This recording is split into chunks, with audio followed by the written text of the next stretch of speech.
நான் எத்தனையோ குற்றச்சாட்டை வைக்கலாம். ஆனா இன்றைக்கு காலை இந்த ஒரு குற்றச்சாட்டு மாத்திரம் நீங்க பாத்தீங்கன்னா வேற எதுவுமே உங்களுக்கு தேவை இருக்காது. இன்றைக்கு காலை டெல்லி இந்தியன் எக்ஸ்பிரஸ் பேப்பரில் ஒரு ஆராய்ச்சி செய்திருக்கிறார்கள். என்ன ஆராய்ச்சி செய்திருக்கிறார்கள்னா 25 எதிர்கட்சி தலைவர்கள் மீது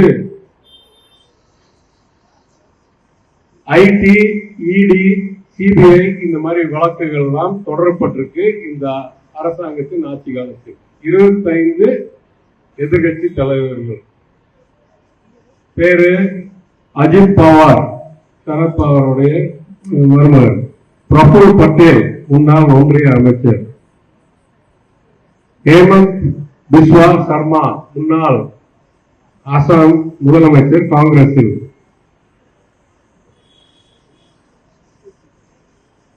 சஞ்சய் சேத் முன்னாள் எஸ்பி தலைவர், அசோக் சவான் முன்னாள் காங்கிரஸ் முதலமைச்சர் மகாராஷ்டிராவில்,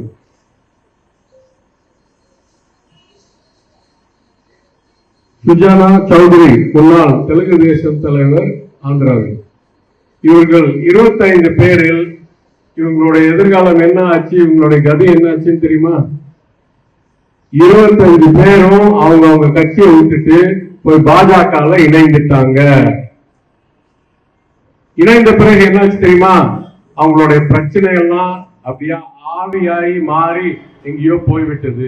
ஒருத்தர் மேல கூட நடவடிக்கை எடுக்கல, ஒருத்தருடைய வரி பணம் கூட திருப்பி அரசாங்கத்துக்கு வரல, 1 ரூபா ஃபைன் போடல, 1 ரூபா டாக்ஸ் வாங்கல.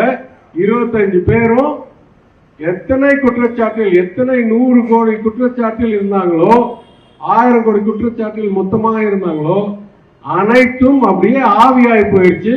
ஏன்னா பாஜகவுடைய வாஷிங் மெஷின், லாண்டரி பண்ற மெஷின்ல போய் சேர்ந்தாங்க, வெள்ளையோட வெள்ளையாயிட்டாங்க திடீர்னு.